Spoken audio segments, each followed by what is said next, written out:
নমস্কাৰ, মোৰ নাম নাৰ্জিনা বেগম। মই সপ্তম শ্ৰেণীৰ ছাত্ৰী। মই আজি 12ৰ ঘৰ ক'বলৈ বিচাৰিছোঁ।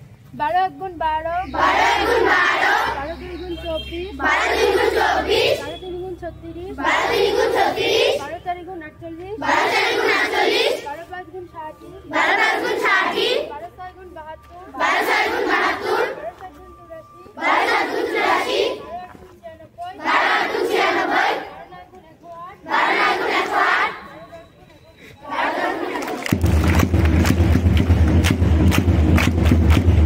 এতিয়া বৰ্তমান ভাৰতৰ ৰাষ্ট্ৰপতি গৰাকীৰ নাম কি? Thank you.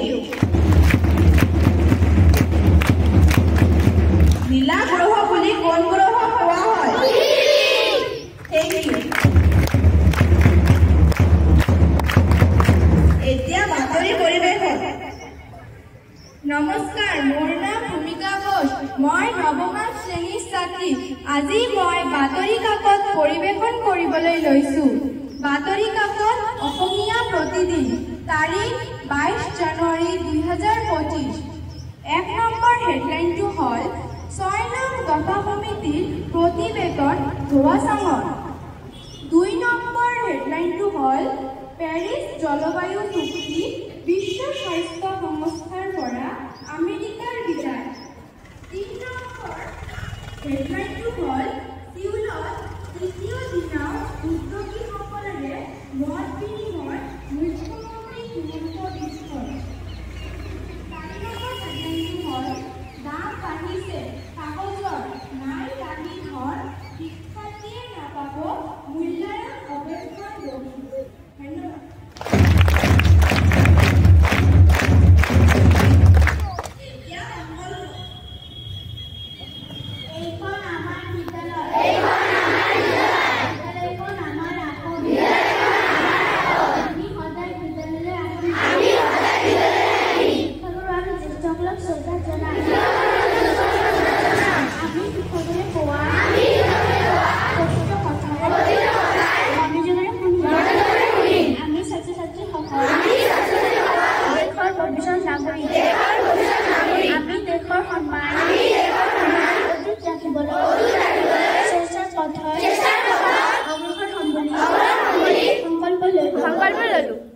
এতিয়া শান্তি প্ৰাৰ্থনা।